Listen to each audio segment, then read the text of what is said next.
crossbow with an elbow grip variation.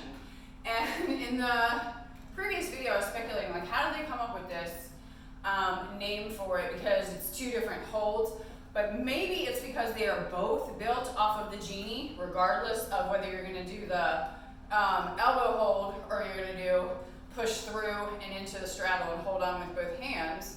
You're still doing it from a genie. So here we go, without further ado. Take it into the genie first. And there are many ways, remember, to get into genie as well. You can side climb into genie. You can do all kinds of different things to get into genie. Okay, so you're in genie. And because this is an elbow hold,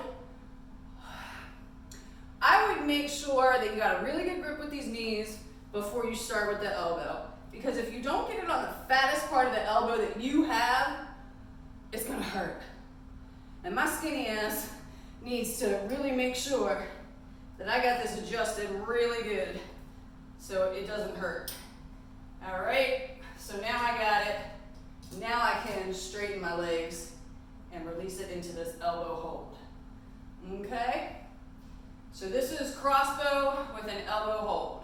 When you're done, rehook and do whatever you've got to do to get those elbows out of dodge. Yeah. All right. So there you go. Crossbow from a genie with an elbow hold. Remember, fattest part of the elbow, that's probably going to be closest to the bend. All right. Please subscribe to my channel. I put out a tutorial or some type of behind the scenes, show you what else you need to do once every Sunday.